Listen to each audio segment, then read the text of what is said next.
Hi guys! Good morning! Welcome back po dito sa Gandara SRU channel for Showbiz Update. Andito na naman nga po akong muli nagbabalik. Ang nagmamaganda ninyo kachismosang Kim Pao, wala na nga pong iba. Ang lokaret na si Gandara SRU upang magatid sa inyo ng latest update and fresh happenings patungkol kina Kim Chiu and Paolo Avellino. And para nga po sa umagang ito, ang tatalakayin naman po natin at pag-uusapan ay may kinalaman nga po dito sa balita po sa guesting ni Paolo Avellino sa ASAP. At the same time, ang pagsasalita nga po nitong host hinggil sa relasyon nila Kim and Paolo. So pag-usapan nga natin ang lahat ng yan. Kaya kumapit lang po kayo hanggang dulo ng ating update. Pero bago po lahat sa mga hindi pa nakaka-subscribe sa ating channel, pakiclick lang po tayo natin subscribe button at notification bell na nariyan sa baba upang kayo po yung magi updated at ma-notify tuwing may bago tayong chika at balita hinggil sa Kim Pao. Basta mga balita po na may kinalaman, kina Kim Chiu and Paolo Avellino, sagot na nga natin yan. And dahil din po pala natin magpasalamat sa atin pong mga subscribers, mga taga-subaybay na araw-araw nakatutok sa atin pong daily updates sa pamamagitan ng pagbabasa ng kanilang mga komento. And ang first commenter nga natin para po sa umagang ito ay si Miss Day Maghiyat. Shoutout po sa inyo. At ang sabi niya rito, hello Gandara. Baka naman isang araw lang itong sa Kim Pao. 4 na bansa, world tour nga. Ang nakakatawa, ayaw talagang patalo ng bashers. Hindi talaga sila pumapayag na ang Kim Pao ay paangat pa rin. Ang paangat at sila ay wala pa rin ganap. Masakit sa kalooban nila yon na pag-iiwanan sila. Patuloy silang pinapakain ng alikabok ng mga supporters ng Kim Pao. Yon ang wala. Ang wala sila. Kaya kung ano-ano na lang ang naiisip nilang pangontra. Inggit nga kasi. Uy, grabe Madam Day Maghiyat yung isang araw lang na world tour. Walang pahinga naman yon. And hindi naman na siya makatarungan. Tao rin naman po sila at hindi po sila robot. Pero thank you so much dahil napaka-successful nga ng show nila Kim and Paolo, mga ka-Kim Pao. And may pagitan man po na isang araw, mga kakipi, kagaya noon, May 1, tapos May 3, May 24, tapos 26, mga ka-Kim Pao. And mabuti mahaba-haba po yung gap pa nung bago po sila lumipad at tumungo sa next destination nila, which is sa Canada, mga ka-Kim Pao, diba? Nakapag-birthday celeb pa si Kimi with the team Love Kim Pao and Paolo Avellino. And nakahinga-hingat, nakapasyal rin po sila, mga ka-KP. Anyway, tungkol lang sa mga bashers, Ma'am Day Maghiyat, tama kayo. Hindi nila matanggap na hanggang ngayon, kahit anong gawin nila na pagbaba sa Kim Pao, paghila pababa, paangat pa rin po sila ng paangat. Diba? Unstoppable kasi sila Kim and Paolo. Pader ba naman ang binabangga nila? Hindi talaga sila uubran yan, mga ka-Kim Pao. Siyempre, dadaan muna sila sa Kim Pao Lanchas. And sa dulo pa noon, meron pang tadhana, may destiny, and si God. Ang kanilang kalaban talaga, mga Kim Pao, dahil sila tong umapigil sa nakaplano po or pinano na ng Diyos para kina Kim and Paolo. Anyway, dumako naman nga tayo dito po sa comment nila Miss Adelaida Magin at Miss Kitty Bells. Shoutout po sa inyo po. Ayan, sabi nila rito, dahil sa suporta ng Kim Pao Lancha, high demand kasi. It happened, Kim Pao. First time na nasa 30s na ang tandem. Sila James, mga bata pa yon, 2017 yon. Sa age ng Kim Pao, iba din. Grabe din. Walang kupas, di ba? Ay hindi rin kami patalo na mga Kim Pao. Sa true lang kayo dyan, Madam Kitty Bells. Ayan, sa age nga nila Kim and Paolo, tapos ang dami pa rin pong supporters, mga Kim Pao. Diba? Doon pa lang, wala na po silang panama. Kasi nga, yung JD naman nila, wala na. But we're not happy sa We're not happy sa nangyari naman sa JD na kung sila iwala na hindi talaga nagkatuluyan, mga ka-Kim Pao. Pero ang atin lang kasi is Kim Pao is really record-breaking, mga kakipi. Grabe pang asap yung level, mga ka-Kim Pao, ng naging show nila Kim and Paolo, ng kanila po naging world tour. Super successful talaga. As in, di ba, hindi nila maitatanggi yun, mga ka-Kim Pao. Dapat nga maging masaya na lang sila, di ba, mga ka-Kim Pao? Kasi they are kapamilyas too. So, dapat happy sila kasi successful yung naging show. Na basta kapamilya artist kahit saan mo dalhin, di ba? Pero ewan ko yung mindset ng mga to. Anyway, sabi naman ni Miss Norma Dayag, yes, Gandara, good PM. Really, her face is so cute yet coupled with stunning body figure and her very remarkable generosity that add her total personality as an actress. No other actress can surpass her winning personality because nasa kanya na ang lahat na hinahanap ng isang lalaki and most of all, her millions of fans. God bless KP and all their legit fans. Vloggers friend, seniors, and Aki. Thank you so much, Miss Norma Dayag. And totoo, grabe, dagdag din talaga sa kagandahan ni Kim Chiu ang kanya pong napakagandang ugali.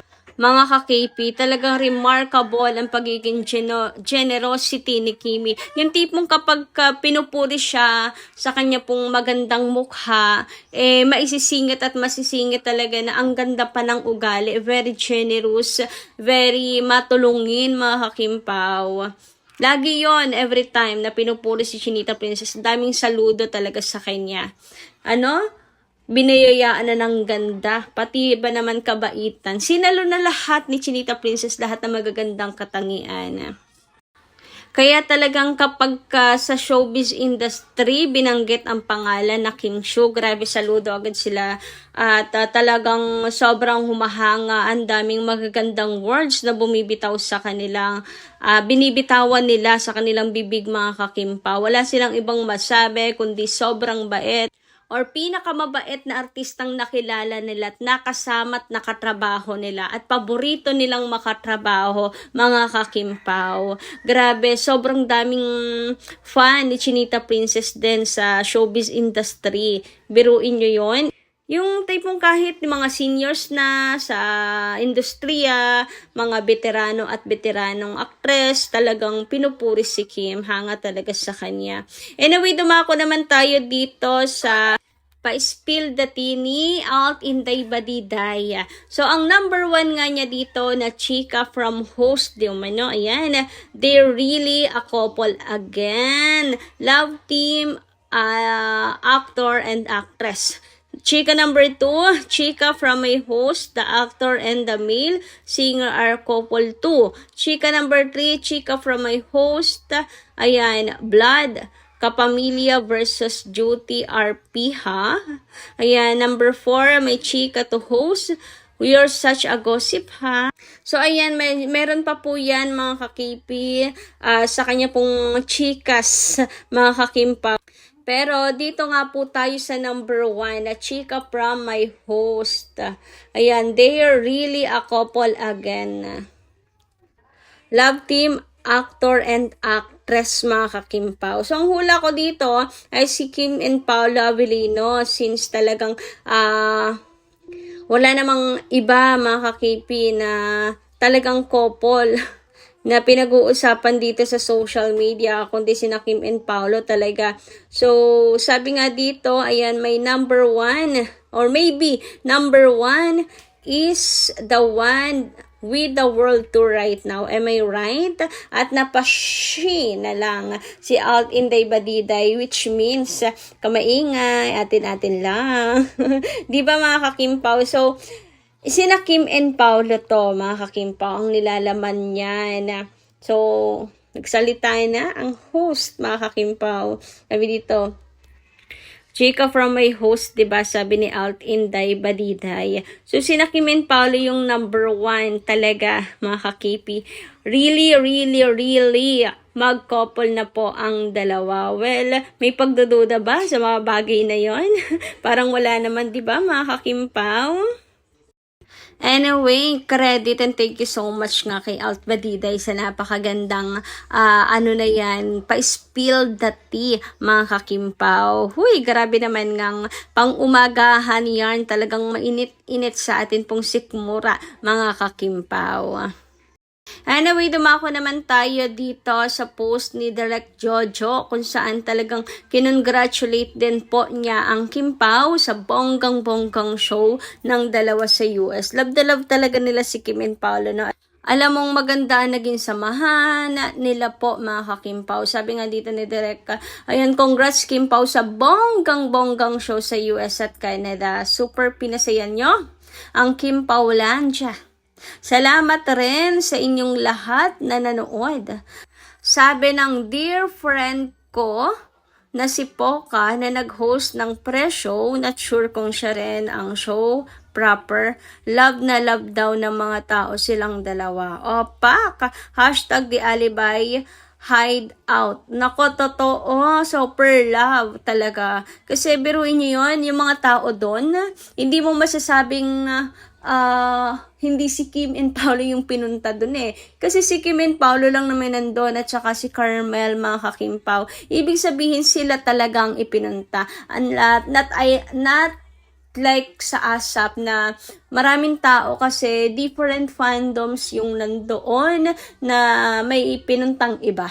Pero dito sa show nila Kim and Paolo talagang sila yon.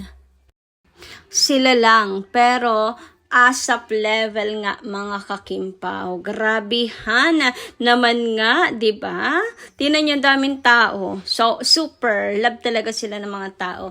Anyway, tumako naman tayo dito sa post tungkol sa ASAP Bay Area. Na kung saan naggas nga raw po si Paolo Avellino. Grabe naman nga. So, deserve ng Kim Pao kasi super bait at humble sila.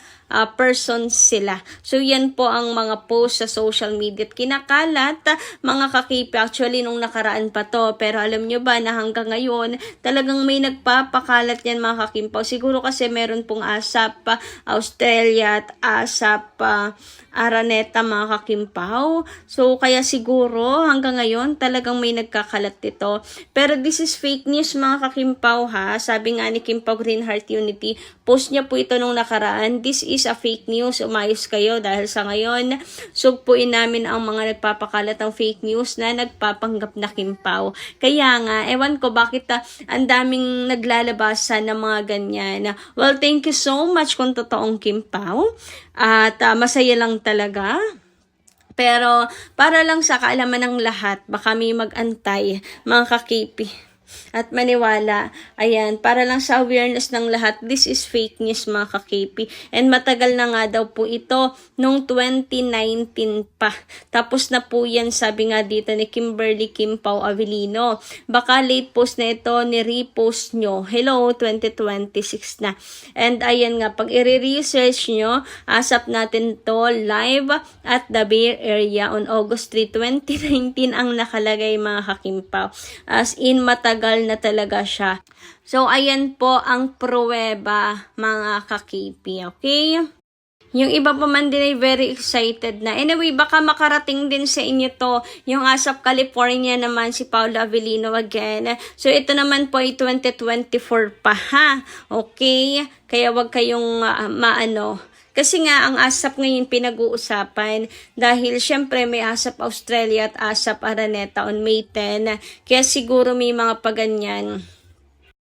Ayan, dami pa naman nag-aabang kaya for awareness lang, mga ka-KP. Hanggang dito lang po muna yung ating update. Maraming salamat po sa inyong pakikinig. Kita kasi po muli sa mga susunod natin, chika.